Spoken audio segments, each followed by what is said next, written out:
범죄로 보는 일본 6. 금단의 영역 주일미군 범죄. 1. 주일미군 범죄 끝없는 도돌이표. 일본에는 주일미 군기지 134곳에 주일미군 약 5만 5천 명이 주둔하고 있습니다.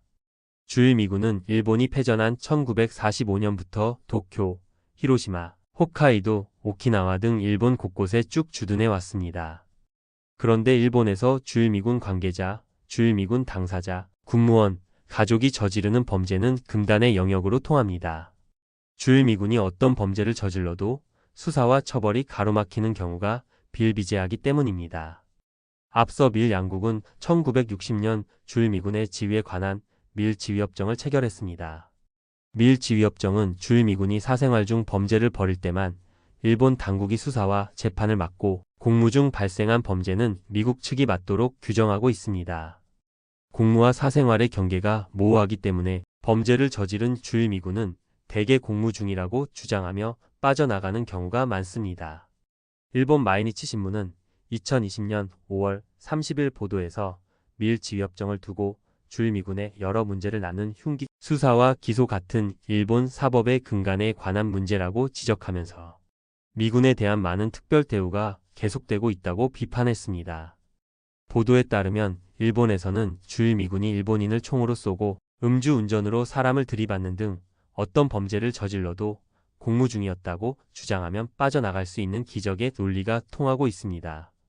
아예 미국 측이 일본 정부와 경찰 측에 노골적으로 이건 미국이 알아서 할 테니까 신경 쓰지 말라면서 불기소를 직접 요구하기도 합니다.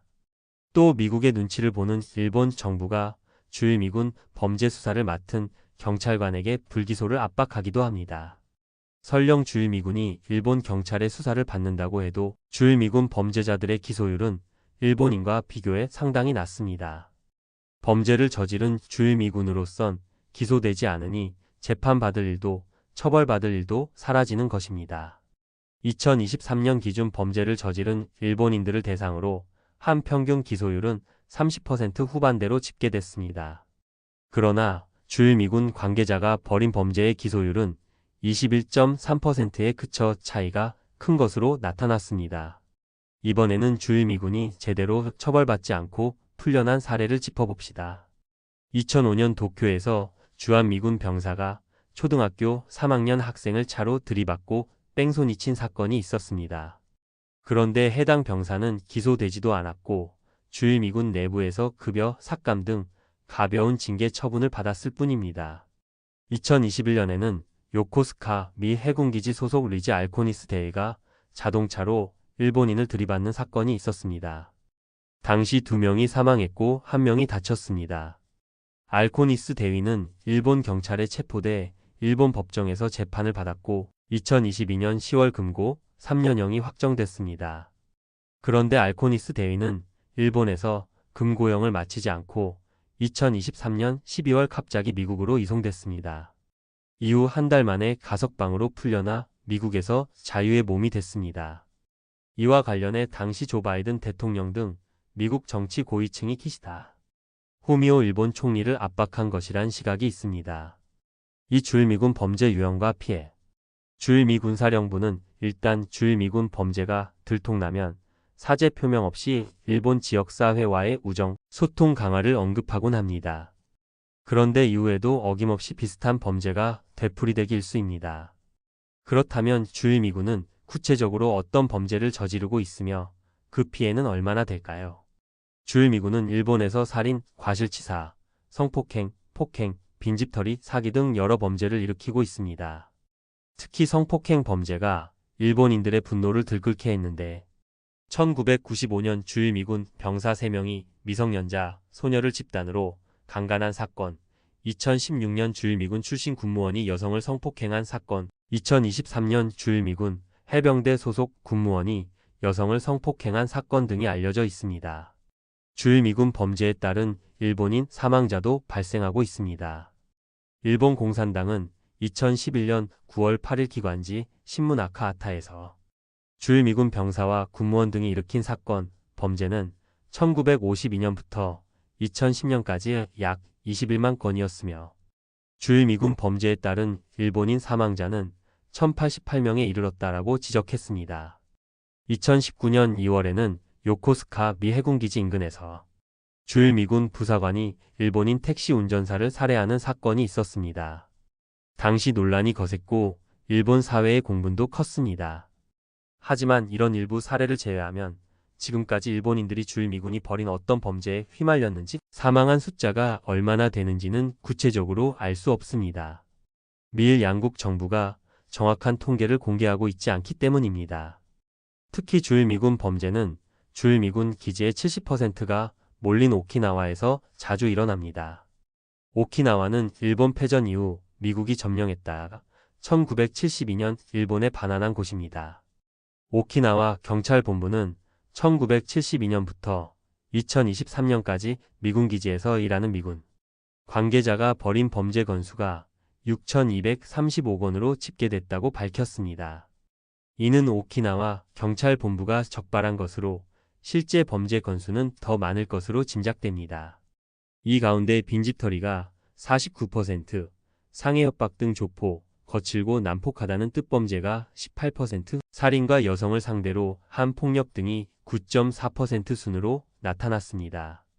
2023년 한 해에 오키나와에서 적발된 주일미군 범죄는 72건으로 이는 1973년 이래 가장 높은 수치라고 합니다. 일본 경찰청에 따르면 주일미군의 범죄율은 일본 전역에서 2019년 이후 5년 연속 증가했습니다. 최근 들어 주일미군 범죄가 늘어나는 추세임을 알 수 있습니다. 3. 미국의 통보에도 쉬쉬하는 일본 정부. 미일 양국 합의에 따르면 주일미군 범죄 발생 시 미국 측이 일본 정부에 통보하기로 돼 있습니다. 절차상 일본 정부가 미국 측의 통보를 받으면 이후 일본 정부가 범죄가 일어난 해당 지방자치단체에 주일미군 범죄가 일어났음을 알리고 관련 대책을 세우는 시기입니다. 즉, 미국 측이 먼저 통보하지 않으면 일본 정부는 주일미군 범죄가 일어났는지 어쨌는지 공식적으로 파악할 수 없는 구조입니다. 만약 미국 측이 일본 정부에 알리지 않는다면 주일미군 범죄는 알려지지 않고 묻히게 되는 것입니다. 그런데 일본 정부는 미국 측이 통보하는 주일미군 범죄마저 쉬쉬하며 은폐해 왔습니다. 2024년 7월 초 주일미군 병장 브레넌 워싱턴이 오키나와에서 저지른 성폭행 범죄가 뒤늦게 드러났습니다. 해당 범죄는 2024년 5월 워싱턴이 16살 여중생을 공원에서 자신의 집으로 유괴해 성폭행한 사건입니다. 그런데 범죄 발생 2달 만에야 해당 사건을 취재한 언론 보도로 뒤늦게 폭로됐습니다.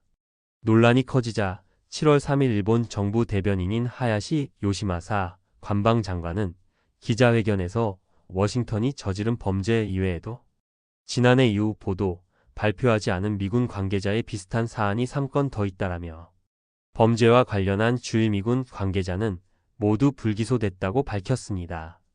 하야시 관방장관은 이틀 뒤인 7월 5일 주일미군 범죄가 발생하면 가능한 범위에서 지방자치단체에 정보를 전달하도록 하겠다라고 밝혔습니다. 그러면서도 피해자의 개인정보를 보호해야 하므로 정보가 제한될 수 있다며 모든 정보를 주지 않겠다고 강조했습니다. 주일미군 범죄가 발각되자 일본 정부가 오히려 주일미군 범죄자의 정보를 감추겠다는 태도를 보인 것입니다. 이런 시기니 일본 정부가 미국 측에 사죄항의 요구를 하지 않은 것도 납득할 만합니다. 이러한 일본 정부의 태도는 자국민이 아니라 미국의 눈치부터 살피는 것이라 할 수 있습니다. 일본에서는 주일미군 범죄를 없애기 위한 근본 대책으로 미군 기지 철거 등을 요구하는 목소리가 있습니다. 하지만 그다지 힘을 받지 못하고 있습니다. 미일 지휘협정에 따라 주일미군에 관한 수사가 제약받는 한 일본에서 주일미군 범죄는 끝없이 계속될 듯합니다.